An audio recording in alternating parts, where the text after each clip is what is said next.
NYJ. Down the afterburners. He's gone. Touchdown Jets. Brees Hall inside the 10. He's going to score. First interception by Gardner.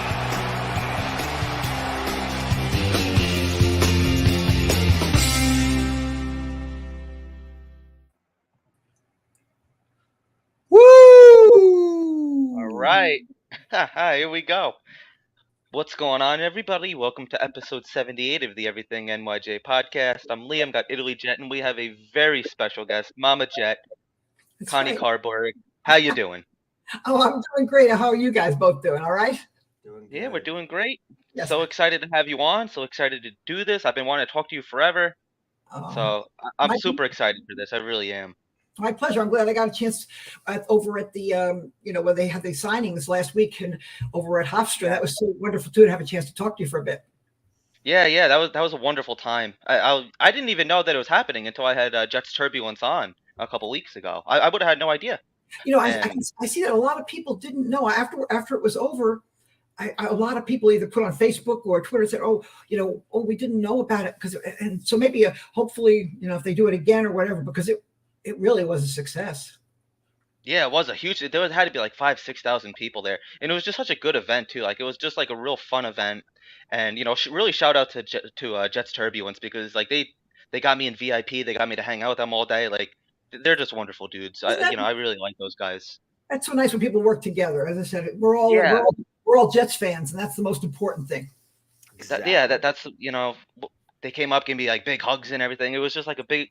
I felt like I've known them forever. It was like a really big family atmosphere. Afram in the chat here, or I'm sorry, Armand. Yeah, Afram's here too. Got Armand. Oh, yeah, right. Wonderful Okay. meeting him, hanging out with him. I had a blast at Armand too. Everybody was so nice. They said, and I know the players had a good time, reminiscing. And because I was talking to a bunch of them, and they had a wonderful time at the whole thing. So, and I'm glad you guys were able to get people on. So it was great. Yeah, absolutely. What's going on, Afram? Thank you for stopping in. Hello. Armin says, thank you, Connie, for calling in. Yeah, Connie, that was a wonderful interview. We're sitting there with Bruce Harper and just listening to you two talk. That was fantastic. I was like, oh my God. I didn't know I had no idea that it was going to happen that way. So sometimes the best things happen when you least expect it. And Brucey's always been so special to me. And, as I said, a great ambassador for the game and for the Jets. First, third down back. And he has done so much. So always love Bruce. Yeah, definitely. Here we go. So Connie, I know me and you have talked a little bit about your book. It's such a great story with everything that's happening. I know how long have you had your book out for? Tell me a little bit about your book. Yeah, actually, well, it was way back in 2012 or so. I just got a note that went to my website that my son had made for me. And a young lady had said she would like to do a book on my life.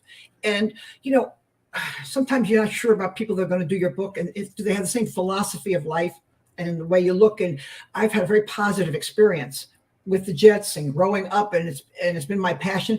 And she got it, Elizabeth Meineke, that wrote the book, and she really got it. So she came to Jet Camp with me during the summers, and the Jets were awesome. During we were at Cortland part of that time, because that's during the time when Rex was coaching. And they gave their blessing. They were just awesome during that whole time. And then, in fact, we were at Gastineau's house for a bunch of days, so she got to know Mark really well for the book, and she really got to know so many different people. So it came out in 2017. There's so many different people that you have to talk to and reach and everything. So it came out in 2017. Oh, yeah, nice. Your life is really interesting. I mean, like you were born a Jet fan just like us, but not in the same way. I mean, like obviously your family, your father, and I believe your uncle were on the medical staff with the Jets, correct? Right. Back in the when they were the Titans, before they became the Jets, and Harry Wismer was the owner, and he asked my uncle Jimmy, who was Dr. James Nicholas, who operated on Namath and did his brace and everything, asked him to be the doctor. And so then he asked my dad to come because the visiting team didn't have a doctor on their side. Back in those days, different.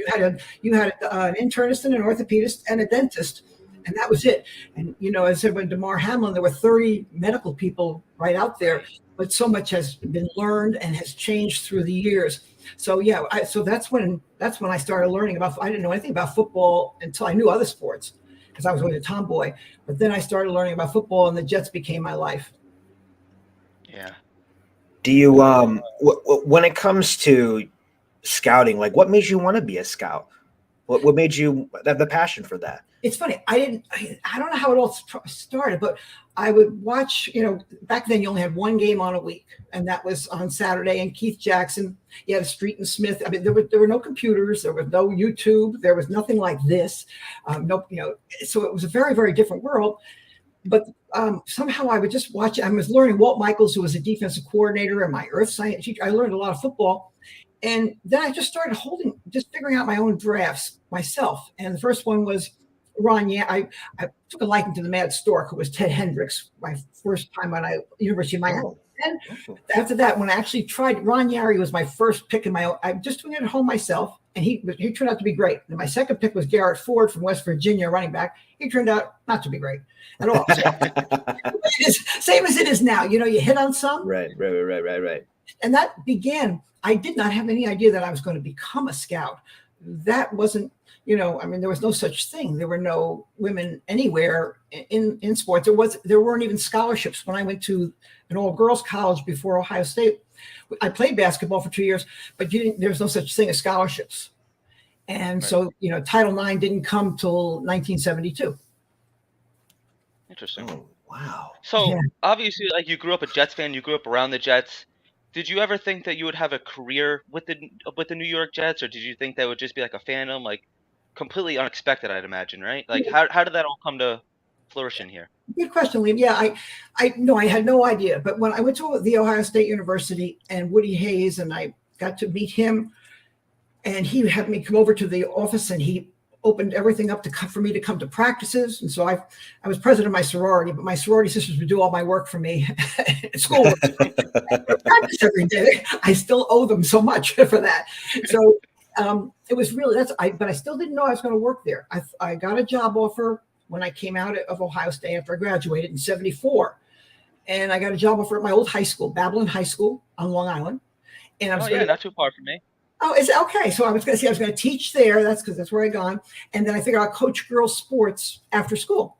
But then my father had his 50th birthday party, and Charlie Winter was there. We had a lot of people there, but I table hopped talking to people, and we started talking. He was going to be the new head coach after Weeb Eubank, and that was Weeb's son-in-law.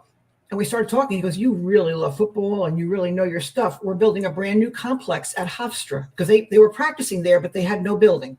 Ooh, right. So they would have to go into Shea, and then half the time Shea was being used by the Mets, and they couldn't use it. There was all kinds of stuff. So they decided to make their own building at Hofstra. So he said, "Would you consider working for us?" I went, "Are you kidding?" So yeah, that's how it all began. And I was the only girl in the whole place when it began with the players. They had a New York City office on Park Avenue, but that would be the owners, the comptrollers, accountants, the non-football side. And then we were the football side, trainers, team, all that type of stuff out there. And then eventually another woman came in who was a good friend named Elsie Cohen, that she was the head coach's secretary. And I was a receptionist and scouting secretary at the same time. Wow. Yeah, I loved it. A lot of jobs. Oh, yeah. Well, that's good that you love it, because when you do something you love, it's not a job, Yeah, and I knew who people were, so I knew who could come in, because everybody wanted to see Joe Namath. True. If somebody was appearing at Westbury Music Fair, they all would come over here. They would come from their appearances and come over to see Joe. Everybody, and Pele would come there and work out, and all different people. I mean, it was really kind of cool. Plus, when you called people up back then, most people didn't have secretaries or assistants, and you could get right through to everybody. It was, very much more relaxed. There was no security. It was very open. I could go back to the locker room if a fan called up and said they wanted to talk to a player, and I would go through the doors and say, "Girl, back," and go back to the locker room and say, "When you're ready, guys, I have a fan on the phone that would like to speak with you," to like David Knight or somebody. And then they would come up front. Yeah. So it was a great time. It really was. Right. So I see that you touched on Hofstra and Shea. I want to get into that a little bit, kind of like current day. I love my New York Jets. So do you. So does Gino. The one thing that I got to say honestly bothers me really about this team, and I've been kind of vocal about this too, I feel like there's really nothing New York left about the Jets. I mean, they don't come to New York. I grew up going to Hofstra. Like I was there during probably when you were there too. The Mark Sanchez, Rex Ryan days. I was there every practice. I've even gone up to Cortland a couple times. Does that bother you at all? Like, what are your thoughts on? I feel like they're in Jersey. I don't see them ever coming back to New York. Do you feel like do you agree that there's like nothing New York left about them? Yeah, I was very upset when, Leon Hess decided to move to New Jersey because, as you said, see, Shea Stadium was not perfect. It wasn't beautiful, but it was ours, even though we shared it with the Mets. But I would rather share it with the Mets than the Giants. And plus being on, like you said, being on Long Island, the Long Island fans, Brooklyn, Staten Island, Queens, all those people, they were all the diehards. In fact, in Florida, I lived in South Florida for a long time, and so many people, just like you, would say, oh yeah, we went to, I grew up going to Hofstra, because you could you could just stop by anytime. There was plenty of places to park, go to practices, and there were 2-a-day practices, right? And the guys were hitting in the morning, hitting in the afternoon. Right. It was very different than now. And they also had 6 weeks, a long time of training camp, and they lived in the dorms, right, in those towers. And you could see them when they went over to have lunch. So I loved it. It was 40 years there. So yes, my whole being, and I used to do that. I would be coaching swimming, and I would bring kids over to practices, and I would be there all summer before I went to work there, because my dad and my uncle were the doctors. So I would go there anyway, just to go to camp. Sure. And so I agree with you, and I still I know how loyal so many of those fans were, and I would love to see it if they, even if they just took a trip like they did in the beginning. They would take a trip out to Hofstra. Mm-hmm. I know they don't have the football team there anymore. Joe Gardy did a beautiful job of building that program with the Wayne Crabetts and everybody there. Yeah. So I do too. I feel the same way, because New Jersey is so, it's a pretty state. There's lots of pretty parts, but there's so many people that are Eagle fans or Giant fans. Exactly. And that's the only thing that, is really tough, because we really were Long Island with just pretty much like, like the Islanders were. Right, yeah, and it's so easy to bring them back. I mean, I've said plenty. I don't know if it would actually work, but knock down the Coliseum, build a stadium right there. You got the Marriott across the street. Do it. There's no reason not to. I know. I don't think. I know. I guess I forget when. They're not going to. I know. No, I know. And they have a beautiful building, 10 times the size of what they had at Hofstra. And a beautiful. The only hard part is there's not a lot of place for people to come to watch practice. Plus, the world has changed a lot in football and everything else, and they don't have as many open practices. As I said, everybody could just stop by at Hofstra. Right? And if you felt like going at 2:00 in the afternoon on a Thursday, you went. Yeah. Yep. I've done it plenty of times. My dad would come home from work. Hey, put on your Jet jersey. I'd get like my Corbett jersey on, my Pennington jersey, the hat. We pack some like lunch. Go out there and watch the Jets for a couple hours. It was fantastic. And the last year that I went was the Hard Knocks year. I'd see myself on like Hard Knocks. I thought it was like the coolest thing. I'm like, oh, there I am. Little 10 years old. I thought it was like the best thing ever. That was interesting too, because when they went to Cortland with Rex, he decided to go away there. First, I have to admit, I thought, oh gosh, why would I want to go to Cortland? And I flew in there, right? And because it's really small. And then after you're there for a little bit, you go, wow, this is really cool. There's like 3 or 4 restaurants, and you saw everybody hanging around. And until 2000, at the end 2012, up until then, they always had 2-a-day practices. So there were a lot of people that took their vacations, went to the hotel, the Country Inn across the street. Stayed overnight, went to practice in the morning, lunch, practice in the afternoon. Then everything's changed with the CBA, and it went that's right. One practice a day, and it might be at 8:30 in the morning. Now families couldn't do, but I did enjoy when Hard Knocks was there. That was, and as I said, Cortland was really pretty, and Harry Tony's and Doug's Fish Fry, and there were everything. Yeah. It was fun. I did. I ended up changing my mind. Because I thought Cortland did a very nice job. Mm-hmm. Yep. That's really cool. I love hearing all that stuff, especially with the Hofstra and Hard Knocks. Armin's actually got a question for you. Sure. A question for Connie. What qualifications did you look at for prospects? For example, like trade, size, arm, talent. What is your head thinking right there? Well, it's changed a lot over the years. Football has changed so Agreed. much. So, boy, you're looking, especially quarterback. Facts. As I said, the old days in the quarterback, you wanted a guy that was first of all, he had to learn the pro style offense. So it took him a while, and he had to learn 3, 5, 7-step drop. He had to stay in the pocket and take hits high, low, read progressions. You didn't have like little jet sweeps and little handoffs, and you were throwing the ball, especially back in the Namath days and, in the earlier days and stuff. So it has changed. Now the first question is, can he extend the play? Can he throw off platform? And plus receivers can't be hit like they used to. And quarterbacks, you can't hit him high. You can't hit him low. The only place you can hit him now is their throwing arm. And why do you think they're aiming, in my opinion, with you never heard about ulners and the arms getting hit. But that's the one place now where defensive linemen can really go after the quarterback, because you can't hit him here and you can't hit him below the knee. So I think it's really so hard for defenses. And then with the RPOs, we didn't have anything like that with quarterbacks. And last year you had 68 quarterbacks, or 66 or 68, the most ever for 32 teams. And that's because I think it's because so many people are running, quarterbacks are running so much more. And even if they're not they're just rolling out more, just the movement and pass protection is not what it used to be. That's true. Right. Wow. So as far as another question. Yeah. So that's why I said I look for different things on different people, but when you're looking at a player, you're looking at the hips, the looseness, that flexibility, attitude. You can't measure heart, but you got to know how important football is to them. Just like the guys that they drafted last year. That was an amazing draft. Oh, 100%. 100%. Great of all time. Indy Jets here says, "Hey Connie, hope you remember the Mark Gastineau story I told you a few years ago." I don't know. Indy Jets. Here we go. 1984 against the Colts. Okay, keep going. Let's keep going. We're getting there. Connie and I had a great time. Because it's funny because I mean, Mark, I go all the way back with, but then I left the Jets in 1981.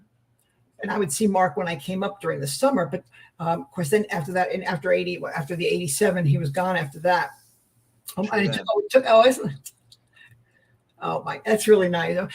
Now Mark's been through a lot, and he's really, just so good. He born again Christian, saved, found a wonderful wife, Joanne, that's so supportive of him, and I'm just really happy to see that. Amen. Here we go. One of your fan favorites right here. Connie's in the building. Hello, Jeff Turbulence. How you guys doing? Good. All right, so Connie, how do you do you think that it has? How different is the draft from back when you were heavily involved to the way it is today? Do you think that the preparation is a lot different, or how has it evolved in your opinion?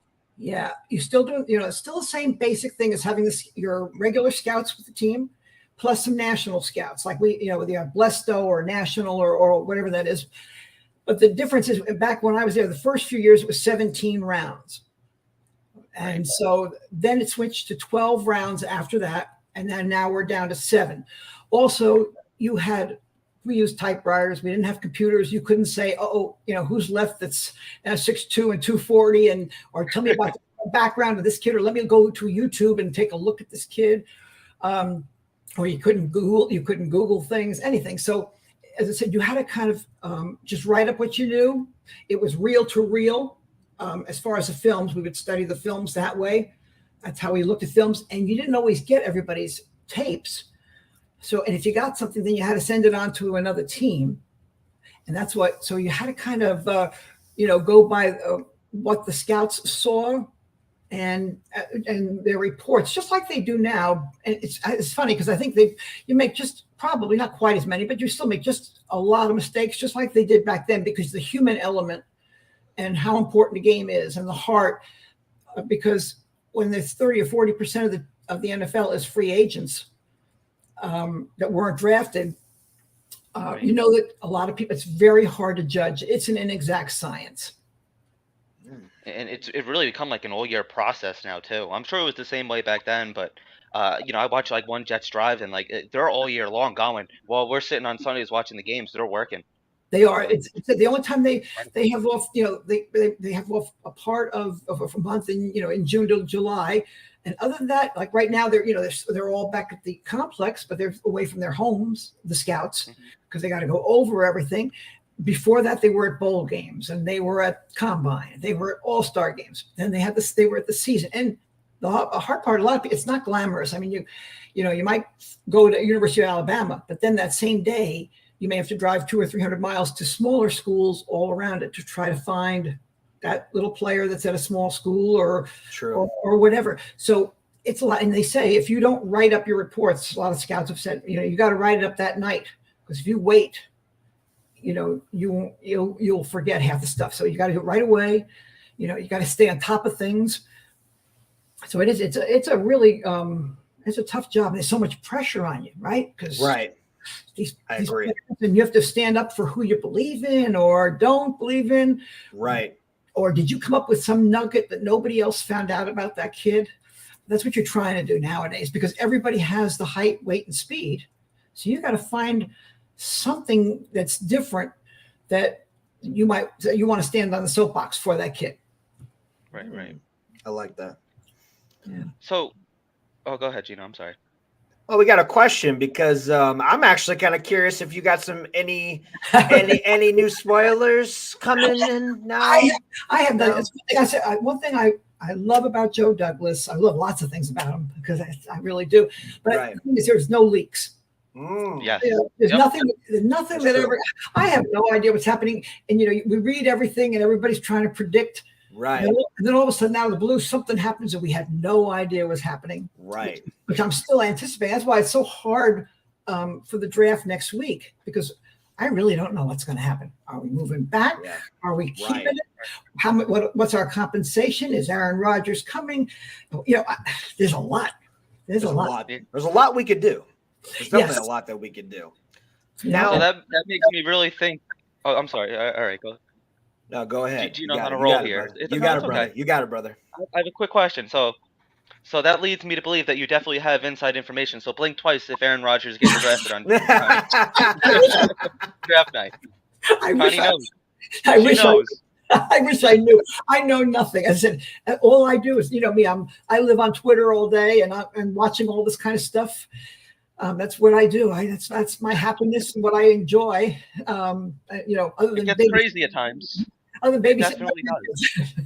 Hey, there you go. So it is, but it's fun. It's a hobby. In this day and age, it's something that's very healthy. he's saying you're lying. So no, never. I never lie. I wish are you kidding me? I don't know anything. Oh, it's cool. Okay.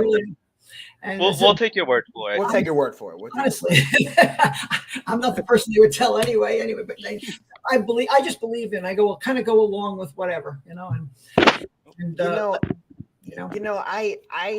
I've known you for years. So I'm from St. Louis, Missouri. I'm a Jets fan from St. Louis, Missouri. I used to work in pro sports, like with the Rams, Buffalo Bills, and with the St. Louis Blues. And I do XFL stuff right now.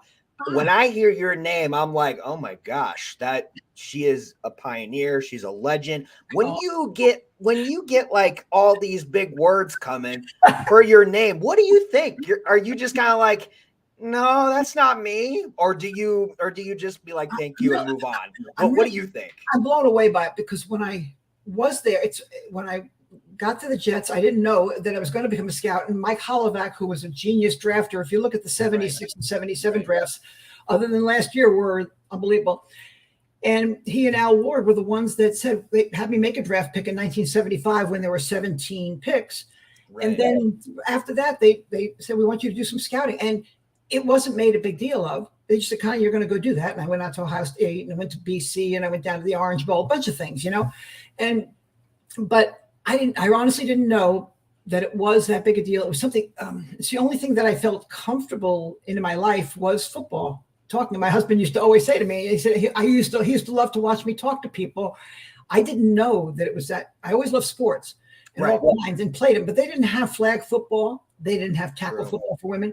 So back in those days, really very few women were into it. Mm-hmm. There weren't any women sidelines or trainers or, of course, never coaches or anything like that. But I mean, it just weren't, women at all. But I didn't. Again, I had very great male mentors, and that's why I said I don't have any horror stories, because I was really blessed with the kind of people that I met. That's And awesome. you really did kind of set that trend. I mean, Bruce Arians, what he did for women's football years later, but you were really the first. So like, you got to be so proud. Now that we have female referees and just how far it's come, and how involved women are in today's NFL. Yeah, and as I said, they have that extra option of playing in the game, so they probably even know more than I would, and which is really nice. And you just see it's nice for so many dads that if they have a daughter and they want to go to the game with her or learn it. Everybody's into it now, and it's really I think it's great, and whatever works, and you want it not to be a big deal anymore. You just want to say it's happening, and that's fine, and don't take away from guys either. We're doing really well now, and people are getting opportunities, but you want it now to kind of, as the flow continues, to be okay for everybody, and we're all in it together. Yeah. Afram has a question. Do you think the Rodgers trade happens on day 2 of the draft? Boy, I wish I knew. Everything is They're really coming at you with this. Yeah, they really are. wants to They know. really are. They want to know, and I'm like, I don't think she wants to know. I don't think she even wants to know. You got, I really, I just want to go with whatever Joe Douglas does. Exactly. And see what he ends up doing. Because as I said, it's always been a surprise. Last year when I went out I volunteer at the drafts and Pro Bowls.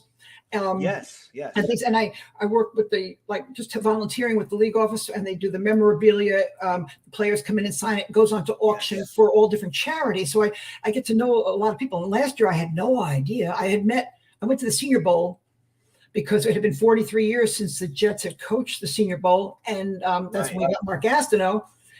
And so, of course, I fell in love with Jermaine Johnson at the Senior Bowl. Amen. And stuff. So it was really fun. And then from there to the draft, but we had 2 number 1s and 2 number 2s. But as I said, everything changed, and it was the most amazing. I never thought that was going to happen. The players that we got. So it was a complete surprise. As I said, I wouldn't be surprised if we traded down, traded up. I have no idea what they're going for.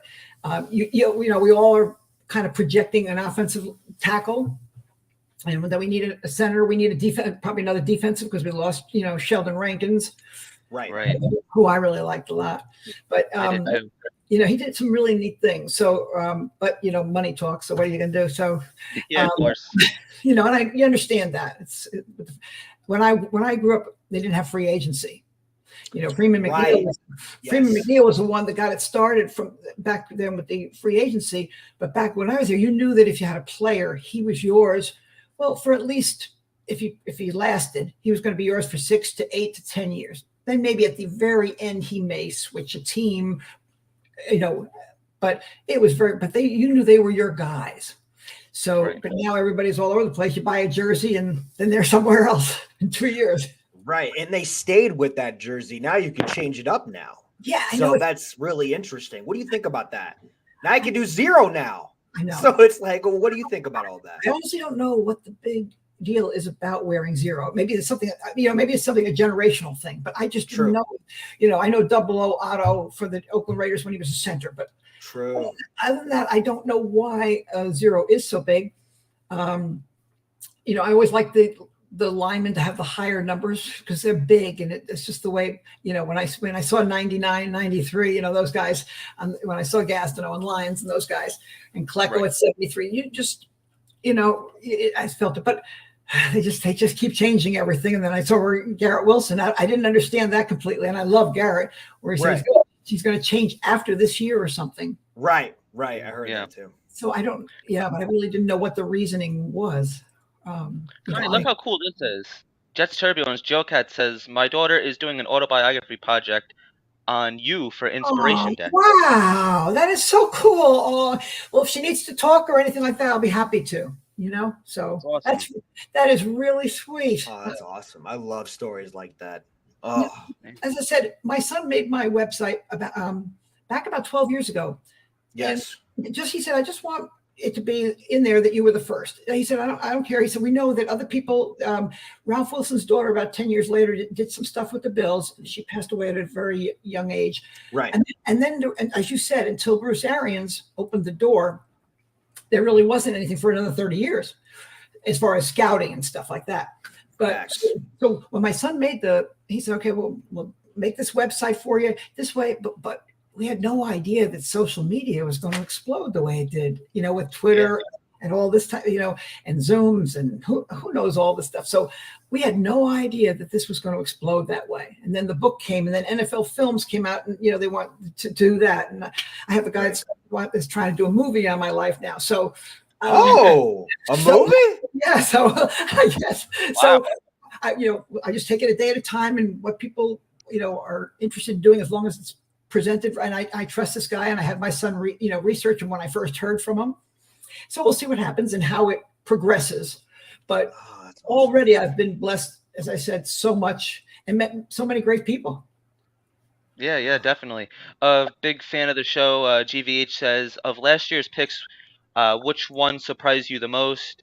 Think we have most upside based off of 1 year of action? I think probably, Breece Hall probably surprised me the most, getting him in at the top of the second round like that.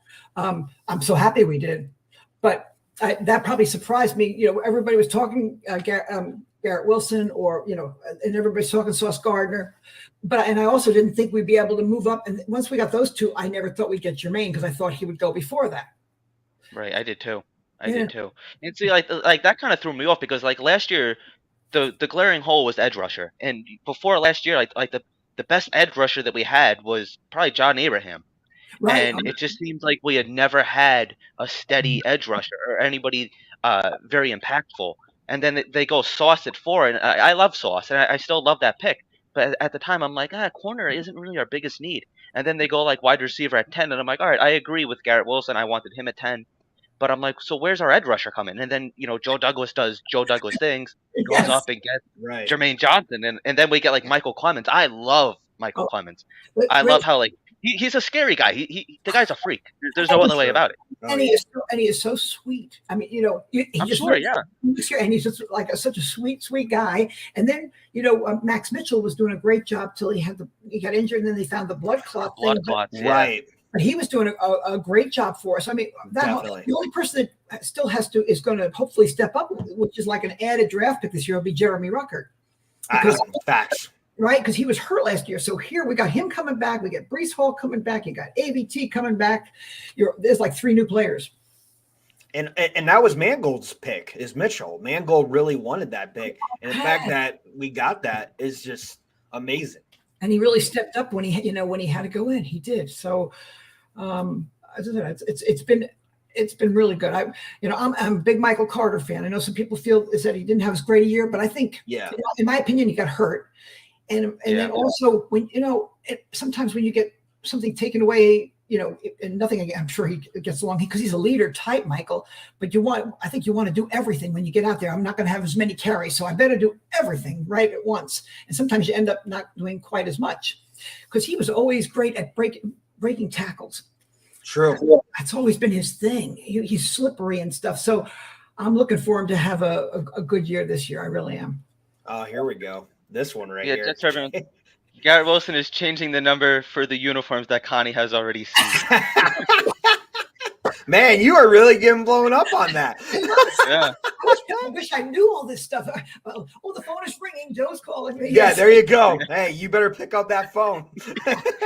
You put it on speaker, yeah. That's right. Yes, I just said he's great to me. Phil Savage, Rex Hogan, just unbelievable guys that are working in that whole group, and with all the scouts, and I mean, just that whole group, Alexander and Carr and all the scouts that work there. They're a wonderful bunch. They really are. Yeah. Afram has some negativity here. Connie, who was the worst first round pick in Jets history? Jeez, there's been a ton. Been a couple. There's been a couple. Yeah, there has. Vernon Golston, and he was a Buckeye, but he just never made tackles. I would also say probably Ron Farreau. Okay. I would say, I'm trying to think of. There's been a couple. There's been quite a few. Yeah. And actually, Zach Wilson. it's our number 2 pick. We've always been really poor, other than we had Wesley Walker and Gastineau, and then we had David Harris a little bit later. Right. Like, really good linebacker for us, but we haven't had a lot of luck with number 2 picks. So, I Brees got hurt, but hopefully, as long as he gets well, he's going to be great. I'm going to pull up a comment from earlier, because if I'm ever an owner, I'm hiring you for this. A GM. You're the GM. Yeah, I'm with Afram on this. You're going to be my GM. If I ever own the team eventually. You're in trouble, because the guy, what I like people with passion and everything else. They may not be able to play football, but right. No, yeah. I said we have such a good one. It's so nice to have a good one right now. I agree. Yeah, no, it changes the game. It changes the game. And there is so much. We've come so far too. I know. When you think back on who we had, and I was a Sam Darnold. I love Sam. I even hope he gets a chance out with the 49ers. Because he had his best year with Todd Bowles, and rookie year, when he had Josh McCown kind of on the bench with him, and remember, he got hurt and then he came back, and you saw how Josh handled things, and he really had that best year. And then we, of course, we switched coaches and offensive coordinators, and then. I know, it's just yeah. Well, as I said, I'm not right. The quarterback is, for me now, is very, very hard to judge, because of RPOs, because it's just, and these pro days, and we saw with Zach, and what everybody loved about Zach was the fact that he could throw off platform and extend it like he did in the pro day. And then, when he came up here and got thrown in very fast, which you can understand why. I mean, we didn't really have too many other quarterbacks at that point. But it is really hard. I mean, whether it's Justin Fields, whether right now they're talking about Trey Lance, whether or not he's going to make it or not. What's going to happen? Like Anthony Richardson, to me, is going to be such an interesting one to study, because he's so fast, but he's been erratic during the year. One day you're saying he's a Heisman Trophy winner. The next week it was like, what happened? And so it was like that. But he has such, he's so gifted, and the new NFL has that. He's going to be, and they don't let defenses do anything anymore. So that's what really bothers me. You can't. How do you stop it? Now that they're keeping that Bush push that they're allowing. I was waiting last year, and finally, the Eagles took advantage. I was waiting. Buffalo did a couple times. They took the tight end to push their quarterback, who's big anyway. Yeah, true. I thought more teams would do that and take advantage of it, but they didn't. But now that it's there, you're going to see it's going to be like a rugby scrum for a lot of these teams. Yeah, 100%. And so, like Zach's biggest problem is like Sam. He's shown that he could bounce back. Zach Wilson, like, it would get bad, and it just kind of stayed bad. He never got better. And I don't know if that's on the coaching staff or like if that's in his own head. I don't know what the problem is, but something's just not clicking. In his rookie year, he's shown flashes. Yes, and I don't, we know he has a talent, but there's more. Like everybody says, he can throw this person or this quarterback can throw so far, but that isn't what makes a great quarterback. Now, yet granted, and now of course, and he didn't run the ball hardly at all. When he did, I was watching the Jet Buffalo game, the Jet Dolphin game, and he did do some running to pick up key first downs, but towards the end of the year, he did not. So maybe they weren't allowing him. I don't know. So it's hard. Maybe he just can't pick up that off. I really don't know. I would love to see what's going to happen with him and Aaron. That's going to be very interesting to watch. And then see what the other quarterbacks from that, as I said, that year are doing. I mean, Justin Fields is right now he's been a great runner. He still has to become a great passer. Great, yeah. But everybody got hurt too. True. That didn't help. Eli Manning, I hate the Giants, but Eli Manning paid for it 14 years, never missed a game except when they benched him because of the coaching thing for Geno Smith. But the Giants never had to worry about a backup quarterback. He never got hurt, and he doesn't have a muscle on his body. He's like Gumby, he's just like rubbery. Yeah. And Flacco for about his first 10 years, Peyton Manning, those guys, they didn't get hurt. Again, they were pocket and they were being protected and of course, Tom Brady, once in 23 years, he got hurt. And Yeah, now, and now, then you know, he had his debut game against, of course, the Jets. Right. Right. oh, that was, I know. I feel bad for Mo Lewis because, we thought he was doing a great thing by hitting Drew Bledsoe. That's true. We- Yeah, we it didn't end up working out, but They hey. think Belichick knew. No, Belichick didn't. Well, Belichick did. They just signed Drew Bledsoe to a big deal. So no, they didn't know that Tom Brady was going to be Tom Brady. Yeah, no. Nobody- Six-round pick. It's so Connie, depressing. is there like a certain player that you really had to double down on that, like maybe like back when the organization didn't believe in, like drafting a player that really turned out to be a superstar? I'd have to really think because I didn't. Once I did my scouting, then I was in charge of being on the phones. It was calling everything. It was in New York at the time, so I was the person. They already had their board set up, and then so they would just go with that. I'd have to really think back on players. Like I know I wanted Matt Millen. There's just a few people that you can think of, but as I said, 76 and 77 were such good drafts. I never would have questioned that. Right. In 79, we got the two guys from the Sack Exchange. And let's see, we got Bobby Jackson 78. I forget who else we got in 79. Somebody else, I can't think right now. But so those we were building all those years, even though we weren't winning. And then when Walt Michaels kept, getting there, and then the Sack Exchange, it grew, and things looked like they were going to really take off.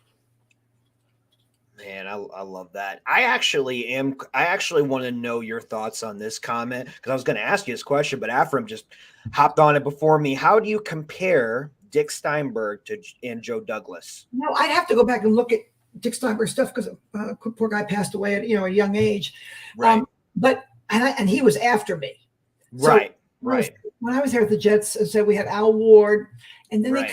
then after that, it was really your director of player personnel. Back in those days, it did more selecting than your GM. Everything changed as years went on. So I would have to say, I can't remember. I can't tell you who Dick Steinberg, what years he did. So I have to really look at that because that was after me, and I don't remember which years he was there. But as I said, I know with Joe Douglas, and I also think like the first year that Joe Douglas did his draft, don't forget it was for Adam Gase. It was a very different offense. Right. So players that we were looking at and getting very different than what they seem to be going for now. I agree. Connie, have you ever met Adam Gase? Yes, I did when I was there. Yes, it was very nice to me when I met him. I was gonna say I don't ever want you to talk bad or bash somebody, but like, is he as weird in person as he was on TV? Like he's a strange dude. Honestly, I tell you, when I met him, he couldn't have been nicer. And if I think that opening press conference, he always, when he was I was down here in South Florida, and he was with the Dolphins, and he always wore a cap pulled down, covering his eyes. Yeah, yep. And all of us have different things that Right. I only have one eye, and I know it looks weird at times, but because I only see out of one eye, it's a fake eye here. And we all have different things, all of us, right? Right. But Correct. But I think, when he did the opening press conference, he didn't wear a hat. I remember the coach of the Cleveland Browns, he was wearing a suit, but he was wearing a baseball cap that was back with Baker Mayfield. I can't think of his name, but they let him wear a cap, and I think it would have helped. But once he had that opening press conference and, it's a terrible thing to say, all these people making, how people do the jokes and all that stuff. Right. Yeah. Then it just seemed like things just never could get back on track, So, and some people also are really good offensive or defensive coordinators, but Right. make them a head coach. Now, Yes. they have to do the whole team. They have to be psychiatrists. They have to deal with the press, and the New York press is, I love them all dearly, but they are not easy to deal, as far as when they're going to really get you and stuff. So, there's a lot as a head coach you have to deal with. And now with social media, everything is instantaneous. So there's a lot. It's very hard to be a head coach, especially in New York or New Jersey, I should say. And it's one of those things with Spagnuolo. So when I want to work for the Rams, it's like Steve Spagnuolo. He was a great defensive coordinator, but he wasn't a good head coach. He didn't go to the right situation. With the Giants, it was perfect for him. The Chiefs, it was perfect for him. But I agree with you. And people are kind of like, it is what it is. I'm like, no, if you're good at something, sometimes you just got to stick to it or bounce back. It's like Hackett coming with the Jets. I think he's going to flourish because he's back to his role. He's going to get some of his guys there. I agree with you 100%. It's so interesting about just what you said there, is that if you kind of look at yourself and what, not all of us are meant to be at the top or the leader. It's okay. If we know what our niche is and what our strengths are, that's what we should do. But it's hard because, everybody wants to be a head coach. It's just a normal thing. Yeah. But it is, to me, it's a hard, instead of just having that defensive players are different than offensive players in personality and everything. So, and then you got special teams. So it's really, you had 3 different factions, plus the press, plus all your staff people that work, for your team. So you have so many things, and some people are, just meant for that, and others it just can really do them in. And as I said, especially in this market here, and it's like you had to be like Eli or Joe Namath when you were a quarterback, where you could, if you threw interceptions or people said anything, it just rolled off your back, and the next day you came out and you played. But when you were sensitive, Mark Sanchez was sensitive, Sam Darnold was sensitive. I think even underneath it, I think Zach is sensitive, so it's hard when people are, tearing you apart. I think Dark Soldier is about to tear Gino apart. I don't know what this is about. Everyone's always going to our chat's in rare form tonight. Everyone's hostile for some reason. I don't know. We have Mama Jet on the show, and everyone's like, "Oh, did I do something? Did I do something wrong?" No, not at you, No, Connie. not you. You're awesome. Do you Connie, do you know Mike Westhoff? Have you ever met Mike Westhoff? He's a friend of our shows. He loves you. Any stories with Mike Westhoff you could say? Mike Westhoff, as I said, I didn't work with him. Right. He was down with the Dolphins when I was down there, and a lot of this girl Gail, she worked with the GM. She had worked with pro personnel at the Jets, and she went down to work with the Dolphins. Charlie Winter went from the head coach of the Jets. He went down to work with the Dolphins. A defensive line coach for the Jets, Dan Sikanovich. So a lot of people did that. I couldn't do it. I could never work for the Dolphins because my loyalty is with the Jets. They didn't. That's right. They don't. It's different there with them. But Mike Westhoff was with the Dolphins, and he was just so nice. Even down there, always took the time to talk. Unbelievable. And then he came up here, and again, I didn't work with him. And certain people just are just nice to people. And besides being a great coach, amazing, great special teams coach, and what he's been through. So I'm so glad he's getting this opportunity with Sean Payton. Ain't that amazing? And that's something. He loved working with Sean. He said down at New Orleans, and at the end of when he finished up, he loved working he said he was great working for him. So it's really a nice loyalty with Sean Payton taking him up and going up there. The first time he was on our show, Sean Payton called. He goes, "Hold on, Sean Payton calling." I'm like, "Oh, okay." It's just. That's great, Liam. He's a wonderful, great guy. And it's so funny. Here he writes the book, and then now he's back in football. Right. Yeah. Right. It's his love and his passion. That's what it is. And God bless him. He's getting up there in age, and he's sharp as ever. He loves it, and it's really interesting to see. And like one thing about him really stuck out is because I would always watch him on the sidelines. He's always yelling and stuff, and on Hard Knocks he was always yelling. He almost reminded me of a Bill Cowher in a way. I was afraid of Bill Cowher as a kid, to be honest. I always thought and then even when we had Westhoff on, me and Gino, I'm like, oh, I hope he doesn't yell at us. We didn't want to say the wrong thing, I was freaking out. He couldn't be any different. He was the nicest guy, right. And he even said to us, and one thing that really stuck out that he said was, I don't want these players to be my friends. I don't want to be their best friends. I don't want to be liked. I want to be respected. Everybody thanks me on Monday morning, and that's the way it is. Now, I want to get your thoughts on Robert Saleh. Yeah. Do you feel like the Jets, Robert Saleh is too much of a player's coach? Because Rex was a player's coach, but he'd get loud with them. Robert Saleh doesn't really seem to get too loud with them, and I don't think the players are taking advantage of him necessarily, but that game right before Christmas, I think it was Quincy Williams. He's dressed up as the Grinch, walking around, and that was a business trip. You get blown out in the rain. I was at that game. I'm sitting in the pouring rain watching these guys get blown out. I know. But do you feel like there's not necessarily that authority figure in the room by any chance, or each coach is different, and I don't care what some are going to be really strict or tight or outgoing. Some are going to be, but you got to be who you are. Now it may or may not work. But the thing is, remember Mangini came in, and everybody tells me Right. He was probably the smartest X's and O's guy and knowing football than you could ever meet. But what happened was, and he tried to be like Belichick, like so many of Belichick's coaches that go somewhere. And you got to be yourself. And players will see right. Players are smart. They see right through it. So if Coach Sal is being real, whatever it is with them, then it's fine. If he's sitting back going, well, I better do this today, then it's not going to work. So I think as long as he's real, and the players will see it, because you can't, players don't also they don't always respond to certain people, but you got to be real. I think that's the most important thing, whatever you are, because you can look around the league and there's some guys you look at and you go, I can't believe he's a head coach, or you might say, wow, he should be a head coach.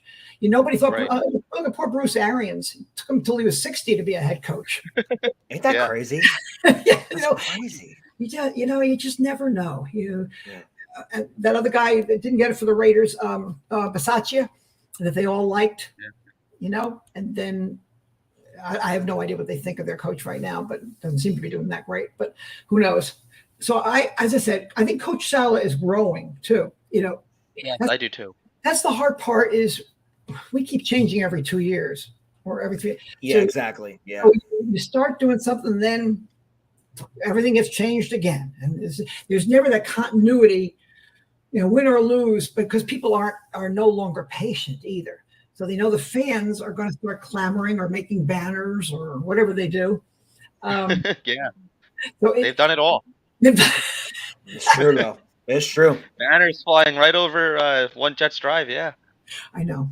So it is. It's it is a hard thing, but I don't know what goes on behind closed doors either, because you can be one way out, and then how you are with the players. Now, maybe you deal with them like Todd Bowles one-on-one.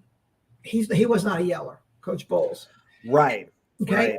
And he was more, here's a guy that wasn't drafted, was a free agent, went to the Super Bowl. And I think he kind of expected every player to be mature like he was. And that's the way he treated them. But it doesn't always, sometimes it works. Again, it also depends on the team you have and who your leaders are. Agreed. And now there's so many young guys that's why you need to have a couple of guys that are older that can say, wait a minute, no, guys, we don't wear T-shirts. The Mike White shirts. Yep. Whether or not you love them or not, I just never seen anything like that done before. Right, and that was my biggest concern was maybe he doesn't have complete control over this locker room, and we've seen that in the past too, and it never works. You can't have you can't have the clowns running the circus. You can't do it. Yeah, I don't think he does. I really don't. Right. I think he's, and I think just like everybody, you learn and you grow, or else you don't have the job anymore. That's the you don't. Yeah. Yeah. You either you do or you don't.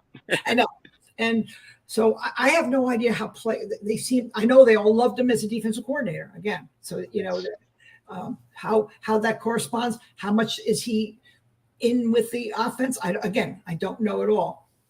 That's the other part that varies too. Some coaches are over the whole team, right. Others are they stick with what they know. Maybe they try to learn more. There aren't too many, that are just with their group anymore. Right. Yeah. Everyone wants to be that CEO type head coach, in charge of the offense and defense. It's really, nobody knew Andy Reid was going to be as good as he was. Nobody knew Mike Tomlin was going to be as good as he is. Because they had experiences, but not tons. And now, they don't come any better than those two. Right. So there's two things I want to know. I want to know about you. One, do you have any sack exchange stories that people don't know about? That's number one. And then number two, is there something about you that no one knows that you share? Because everyone loves you. Everyone loves you. So I want to dig a little bit into that. Okay, let's see. Well, as I said, as far as the sack exchange stories, as I said, I'm just trying to think of where they came from is so amazing because Abdul Salam was Larry Falk, and he became Abdul Salam, and he was a 7th round pick and became a really solid defensive tackle. Then Klecko was a truck driver who was playing semi-pro football under a different name, under an assumed name, which back in those days it was very different. And Then he came, and of course he was Polish like Walt, and they Right. they had a bond right away, and something like that. But so, and then Mark, as I said, Mark went to Arizona State and then transferred to East Central Oklahoma because he and Frank Cush didn't see eye to eye, and then he went to East Central, and that's where we found him. And didn't know. I wish I could tell you that I knew he was going to be that great, but when he went down to the Senior Bowl, and apparently after I told Walt Michaels that's who I would have selected, and we, in place of Mike Stensrud, who got hurt, he tore everything up. I mean, he was just unbelievable. Marty Lyons was the defensive MVP of the South squad, and Mark was the defensive MVP of the North. So, I'm thinking this, as I said, we know that it took a while. Mark was very showy, had the sack dance, but that's what I see. That's why I love when I talked to him on the phone. That's what I heard. I heard it, his enthusiasm, his passion. And so the sack dance to me, of course, nowadays the guys do it on the tackle basically. So every chance they get. Everybody's doing flips and back flips and all kinds of stuff. But that was I have a quick question about Mark. Not to cut you off or anything. Was there any character concerns or mature issues that you guys were questioning about him, because he's had a crazy past? Was that like a concern about him? No. His most, when we saw it, don't forget, it was, you didn't have all those kind of things. You had some things written up. But no, the most important thing was he was from a small school, and would that translate East Central Oklahoma to being in the NFL, because he was basically going to be like a 4th to a 7th round pick in that area, because all the first round picks like Fred Smerlis who went to the Bills and stuff, they were already at the Senior Bowl. Mm-hmm. So as I said, it was very different. But then he came in, and it was showbiz, and then you had the lunch pail guys, but as I said, especially with Klecko, but in a way, though, it was really kind of cool, though, because it was all different personalities, and we'll never have a sack. That was the most amazing thing. And then something you don't know about me. I don't know. Lots of things probably. Lots of things you probably don't know about me, though. But I didn't. As I said, I was very lucky that I met my husband while I was working at the Jets. And so that was really nice. And on my lunch hour and stuff. So I was eating a Reuben sandwich, and he came into the Holiday Inn in Westbury, and that's how it all began there. And I had never gone to a prom or anything like that. I was always into sports, and I was never confident in myself. So it's only in football and sports and play. That's what I play. And I coached swimming at a yacht club. I, did a lot of coaching and a lot of playing sports. So I don't know what else. There you go. Well, when we win a Super Bowl, I want you in that parade. Okay. I'll be. You better be in that parade. You better be in that parade. You better be first. Nobody is stopping you from going. Nobody. Robert Saleh is not telling you to go stand on the sideline. Right. You're getting it. I said it's so nice. Even when I go to training camp for 2 or 3 weeks, I'm still in the family section. They still are so good to me. After all these years, and I've been going to camp for 58 years in a row. I missed the COVID year, so very, very, with all the different changes too. We've had so many changes in coaches and even ownership. So the only person that ever blocked me out was Bill Parcells. So Bill Parcells was Bill Parcells was a Giant, not a Jet, and all through and through. And so Giants could come and go, and they were always in there. And he had Johnson, and he had different people. This quote, and stuff. And he was very strict. He was the first one to really have a security around him, kind of thing. Okay. Before that, it was very, very open. Pete Carroll let everybody go everywhere. Kotite didn't care. Koslett didn't care. Right. But it's all started there. Now, I probably would have loved working for Bill Parcells if I was inside. I probably would have loved that, just to see what it was like. But I was on the outside there, and that's the way it was. I remember Wesley Walker saying, "How can they not let you in?" And so, but I understood. But other than that, nobody else has. And as I said, I probably would have loved working for him if I was in the inside. Do you have a couple minutes to talk? I kind of want to talk like this upcoming draft. Pick 13. what do you think the biggest need is? Like me personally, I'm going offensive line. Like with Bill, I almost said Bill Parcells. I'm looking at him now. With Mekhi Becton, like he hasn't been able to stay healthy. Dwayne Brown is getting up there in age. We don't know the status of George Fant right now. I don't even know if he's coming back. Actually, do you know if he's coming back? No, I can't see He's that. not, right? No, Yeah. I can't see So that. what are you doing at pick 13? Are you thinking offensive line, wide receiver, defensive line, linebacker? What are you thinking? If we don't trade back, or depending what happens with Aaron Rodgers too, Right, whole right. thing, I would say offensive. I would go offensive line, definitely. Yeah. Never have enough. Even Weeb Eubank used to say, as he used to put it, protect the passer. That's the most important thing to do, even in this day and age. And we got to keep the guys healthy. So I think that would be great. Get an offensive tackle. I think we need an offensive center, another one. I mean, McGovern stayed healthy all year, but I think we need to have another center ready to go in. And then I think a defensive tackle, since we lost two guys. Yeah. True. Yeah. So more and more you need guys in the middle because of the way with RPOs and the way things are now, because the defensive guys ends can't always rush as hard as they have to be able to play the outside. So you want to make sure there's pressure coming up the middle. And also now with the Bush push, you need guys that are really strong up the middle.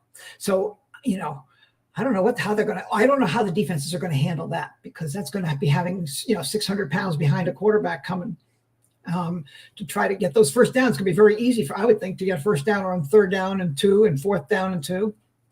So, but I think those are the needs, and I would go for also a quarterback in the later rounds, just to have another one. Yeah. I would go for I would go for a Max Duggan from TCU. I know he's not a great thrower, but I like his attitude. He'll probably end up being a backup, most of the time. But I just like him. Clayton Tune, the kid from Houston, late round. Yes. The kid from UCLA, later round. So I wouldn't mind that to have another quarterback. Other than that, as I said, I think, we do need one more receiver too. I think one more, we get one down the line, but I think the first couple of picks, depending what they do, I wish I could tell you. Right. You know. You know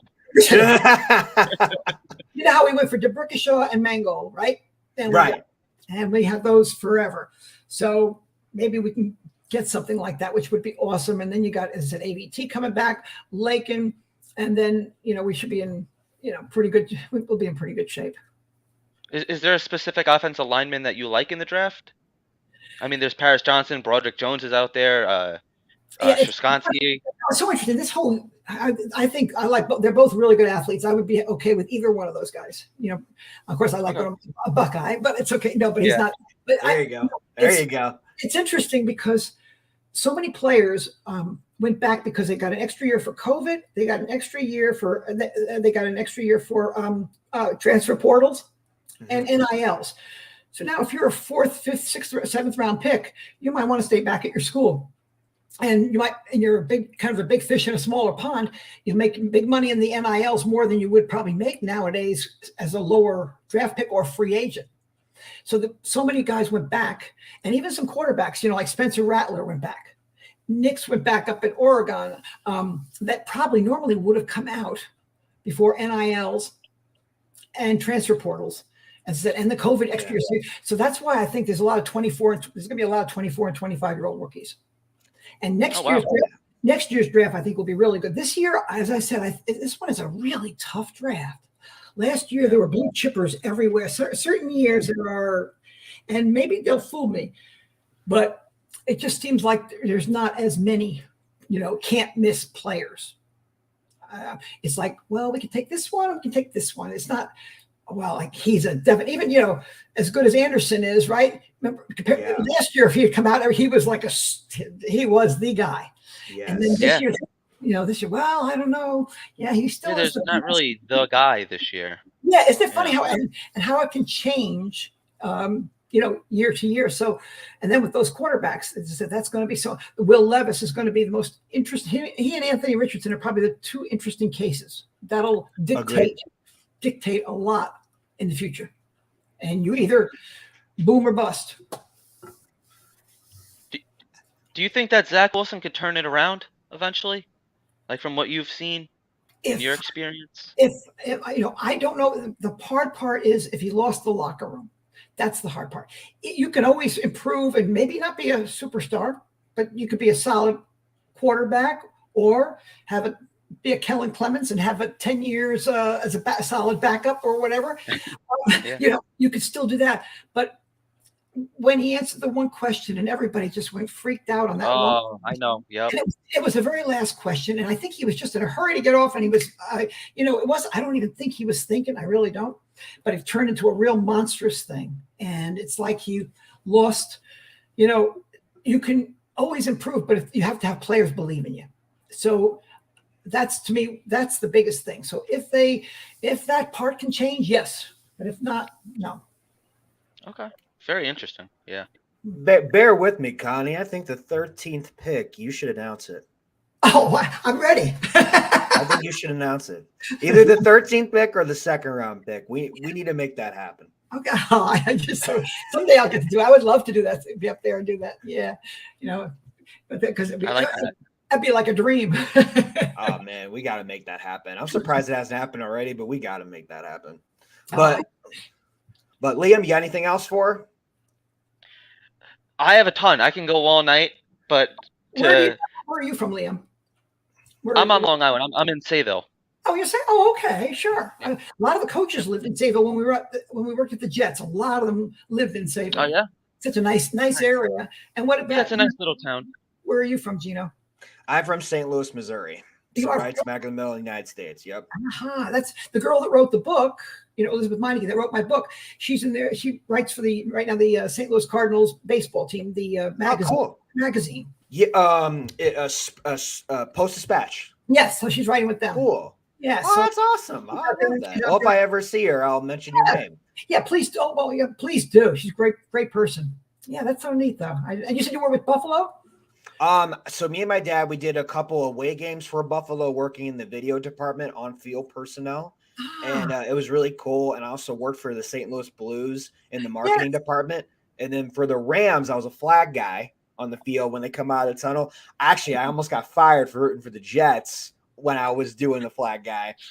But thank God those years are done. Were you always a Jet fan?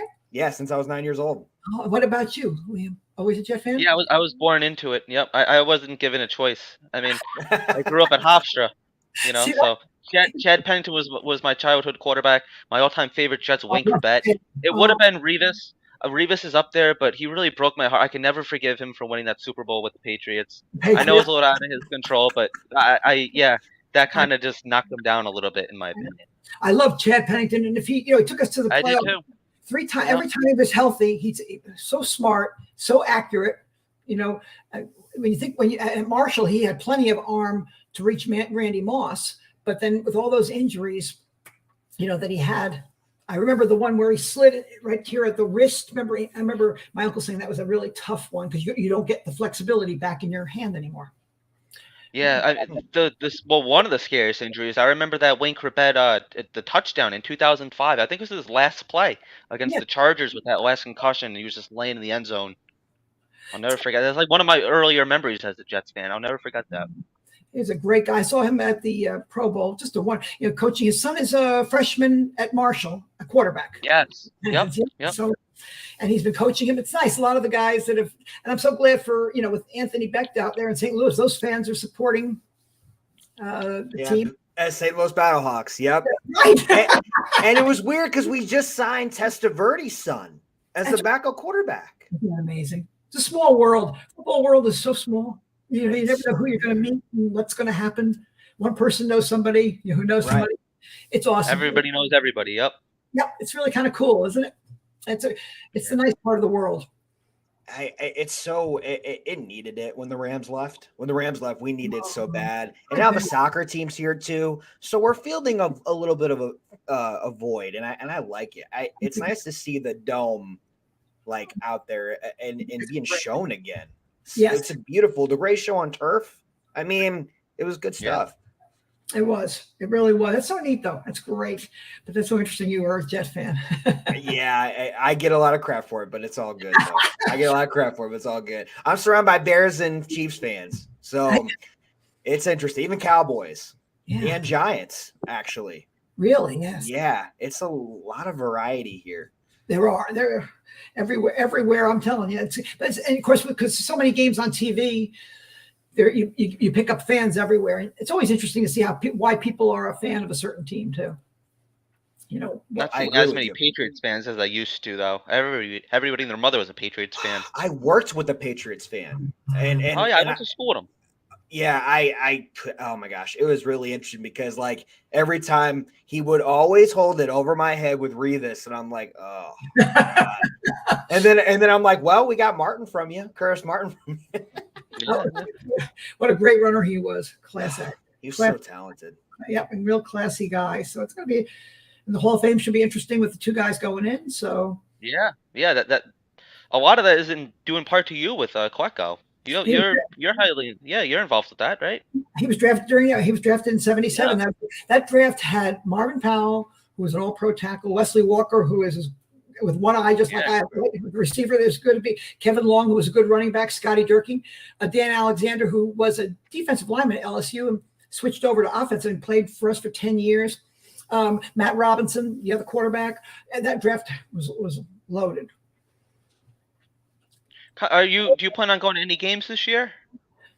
Well, I know I'll come up in the summer and then maybe go to a preseason. I may come up for, if there's for a game, I'll go down to the Dolphin game when they come down here. But I may come up now that life is pretty back to normal, which is Right. good. Yeah. Right. Thank goodness. Oh man. So here's a guess question from DK. Here's a question from DK. She said, "Ciao, Connie. Can you tell us how you think scouting has evolved in your eyes?" I think it's pretty much the same, except everybody has the same information. That's the whole different thing that they didn't have. You have the height, weight, and speed. Used to be a Wonderlic test. Now they have that new test that they give them. Or Right. something. I don't know Right. what that is. But as I said, so the scouts have to do extra stuff to find out and you're still looking at the guy's hips. You're looking at the speed. You're looking at, but again, you can't always measure heart. You can't. And now the other part that's different is scheme. Every team plays a little bit differently. Back in the old days, everybody played the 4-3. You had two wide receivers, a tight end, a fullback, and a halfback, and you're off. So you basically have the same, and you're trying to fit in. Now, some teams, play different defenses, offenses, schemes, how they do it. The Ravens are completely different than the 49ers or that kind of stuff. So I think that's the other part. You have to draft players that fit your team. They may not fit another team. So that's, to me, one of the biggest things. And then if you can find something out about a kid that maybe somebody else doesn't know, that can make you either say yes or no to him. And of course, physical. I like that. They didn't have pre-draft physicals. In fact, the Jets started pre-draft physicals. When when we had Wesley Walker come in and Marvin Powell, Wesley had a bad knee injury that year. Marvin, and plus they didn't know he only had one eye, that he was blind. He memorized the eye chart. So they didn't know it until he came in. Marvin Powell also had a knee problem. When Mr. Hess found out that our number 1 and number 2 pick were, had been injured in college, he said, well, we got to bring some players in. That started. And the next year and the year after, we started into Lenox Hill Hospital in New York, where my uncle was. And we would bring the players in, and we started bringing 100 players, 150, and we would do the medicals and also interview. So I would talk to the player and say, because some didn't want to play in New York. You find out what kind of, they're still doing that now. But that was the beginning. There was no ESPN. There was no combine. And so then other teams started wanting to fly their players like we were doing, and it was getting to be too much. So then they ended up having this, one big combine. But the Jets really were at a lot of people, as I said, tear the Jets apart for things, but when they were the first ones to have a female scout, first one to also really start the combine. Oh, nice. I love The that. last thing I'll ask you, it's a little two-parter here. Sure. Your prediction for the Jets' record this year, and is it Super Bowl? Super Bowl this year? Oh my gosh! I never. Okay. I gotta ask. I would be jinxing them. I would never do that. I've learned not to. I just kind of live, moment to moment. In the moment, yeah. As a Jet fan, you're waiting almost for the axe to fall. Yeah. Yeah. Okay. Yeah. Yeah. So I like to. It's fallen a couple of times. I just like to kind of go with it. I really, if we get Aaron Rodgers, yes, we should win more than half our games. That's Yes. all. So That's awesome. and as long as he stays, the other part is the injury part. Right. You sort of Yeah. I'm scared of it. I really am, Connie. the two Super Bowl teams were very healthy, and almost every year, the large majority of the team that started the season is playing. They may not be completely healthy, but they are playing, and so I think that's the teams that seem to get hurt the most. It really is hard to win. That's been us. Yeah, we've been decimated with injuries the last couple of years. And with really key people too. Oh, Yeah. so key. Connie, we appreciate you being on the show. Where can we find you real quick? Oh, it's at Connie Scouts on Twitter.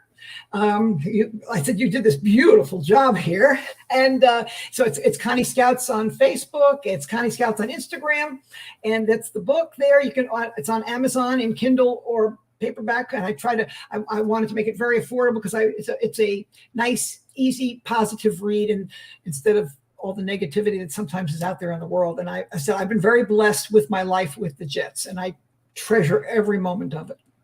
That's awesome. Connie, you're a sweetheart. You are definitely a gem. You're definitely a Jets legend. Thanks, guys.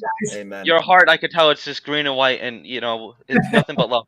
It's awesome, and you're very special, man. Man, Connie. Agreed. Okay, cool. I don't worry about that. Agreed. I answered anything. Thanks, guys, for having me on. It was wonderful. It was really great getting to talk with you.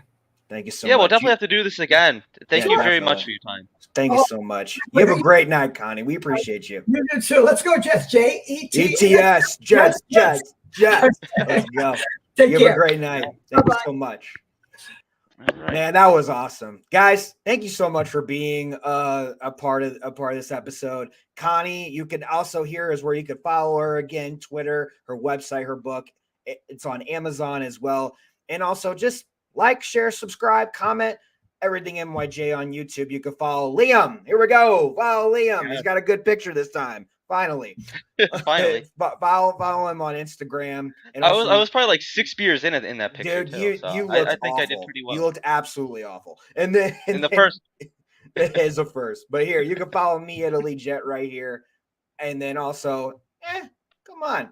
Be with the Gino's journey. the handsome one.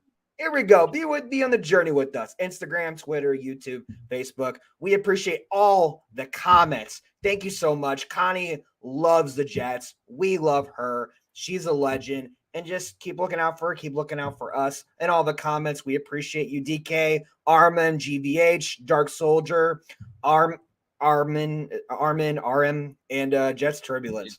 Thank you so much, guys. Yeah. You guys have a good one. Stay safe. Take Go care. Jets. Talk Jets soon. Woo!